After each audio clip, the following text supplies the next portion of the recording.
Ho aminareo mandrakariva ny riavana ny fahasoavana sy ny fiadanany Jesoa Kristy ilay tompo ny finoantsika. Amen. Mpanompo ny filazany tsara no afaka manompo ny fiangonana. Ny mpanompo ny filazany tsara no afaka manompo ny fiangonana. Kolosiana toko voalohany, ny 12 hatramin'ny 7 farany. Ny mpanompo ny filazany tsara no afaka manompo ny fiangonana.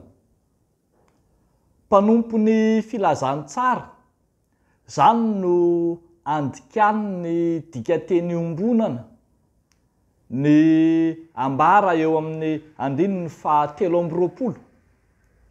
Filazany tsara zay zava-miafina fahiny fa efa naseho kosa ankehitriny ho an'ny olona rehetra. Ny filazany tsara dia tsy inona tsy akory fa fanazavana ny amin'ny famonjena ireo zay tao anatin'ny mahafahiny azy, oloko azy, fahavalo, nanao ratsy ary ny fampihavanana azy tamin'Andriamanitra no antsoina hoe filazany tsara. Ny apôstôly Paoly ohatra dia fantatsika fa oloko azy fahiny, fa nampihavanana tamin'Andriamanitra tamin'ny alalan'ny Jesoa Kristy, dia tonga mpanompo ny filazany tsara izy. Ilay fihaonan'ny apôstôly Paoly tamin'i Jesoa Kristy teny amin'ny lalana ho an'ny Damaskosy no nahatonga azy ho mpanompo ny filazany tsara. Ary ny olona rehetra izay mandray ilay hazo fijalian'i Jesoa, ilay fahafatesan'i Jesoa, ilay fanetretenan'i Jesoa no tonga mpanompo ny filazany tsara. Zany hoe, ny antsoina hoe mpanompo ny filazany tsara dia izay afaka resy lahatra ny amin'ilay fanoloran-tenan'i Kristy marina ka andraisany ny famonjena. Tsy maintsy mandray zany famonjena ateraky ny filazany tsara izany ny mino, zay vao tonga afaka manompo ny fiangonana. Manompo ny fiangonana no anambaran'ny dikateny ombonana ihany koa ny 220 sy ny 520, izay resy lahatry ny filazany tsara ihany no afaka mitondra ny famonjena efa azony sy mampiatra ny fiainam-panompony ao amin'ny fiangonana.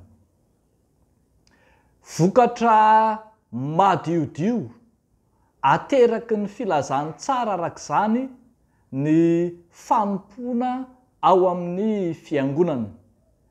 Tsy haitraitra na finiavana manokana tereniny ao anaty fotsiny ihany ny antsoina hoe fanompona ao amin'ny fiangonana, fa tena tamby ateraky ny filazany tsara zay noraisiny dia ny famonjeny zany. Mifamatotra arak'izany ny famonjena nateraky ny filazany tsara andaniny sy ny fanompona ao amin'ny fiangonana ankilany. Mitarika ny saintsika tsiraray avy zany tenin'Andriamanitra zany ry havako malala, mba tsy hibaiko tena amin'ny fanompona an'Andriamanitra ao anatin'ny fiangonana, fa ho baiko ny famonjena ka efa nandray ny famonjena marina no afaka manompo ratsy zany, dia sandoka sy tsy lavorary ny fanompona izay ataontsika eo amin'ny fiangonana.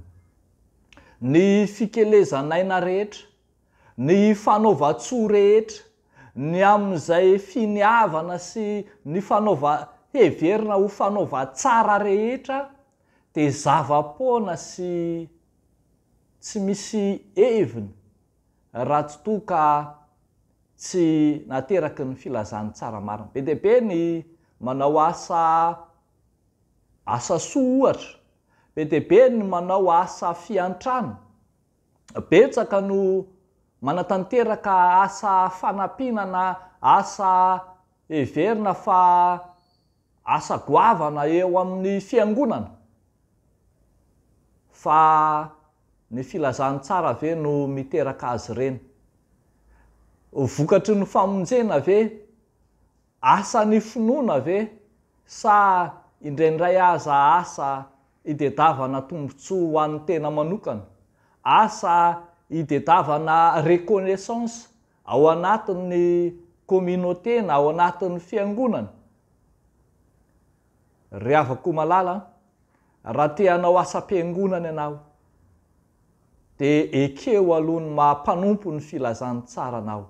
Zay mpanompo ny filazany tsara no tarehan'ny soratra masina ho lasa mpanompo ao amin'ny fiangonana.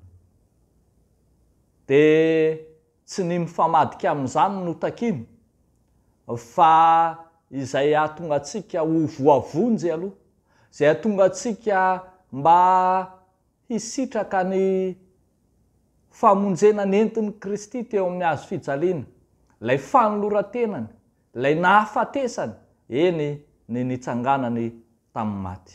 Raha izany tanteraka dia ho voninahitra lehibe ho an'ny Kristy, ho an'ny fiangonana, fa ho antsika mpanompon'Andriamanitra tsiraray avy. Dia ho n'Andriamanitra irerian'ny voninahitra.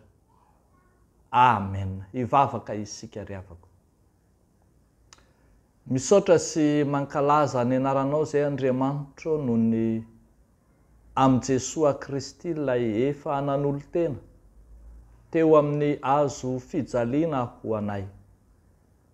Isaoranay anao ny famonjena no tanterahana, ka mahatonga anay ho olombonjena koa ambaraka ankehitriny. Misaotra anao ny amin'ny fampihavanana nataon'i Jesosy Kristy anay izay lavitra fahiny, oloko azy sy nandeha tamin'ny izay heveriny tenanay fahamety, kanefa nampihavananao tamin'Andriamanitra tamin'ny alalan'i Jesosy Kristy. Ankehitriny ary Tompo, ampahomby azo ny asa rehetra izay tanterahana eo anivon'ny fiangonanao, ny fikelezanay na ny hazakazaky ny fanompony, eny ny hazakazaka masina rehetra ao anatin'ny fiangonanao. Tahionao ireo mpanomponao mikelaina fatratra ao amin'izany, ary tahionao ny fanompona izay tanterahanay eny anivon'ny fiangonana, indrindra amin'izao akatoko ny andro voalohany amin'ny herinandro, alahady voalohany amin'ny volana izao. Dia ampahery ny mpanomponao tsiraray avy ianao, amin'ny anaran'i Jesosy Kristy Tomponay. Amen.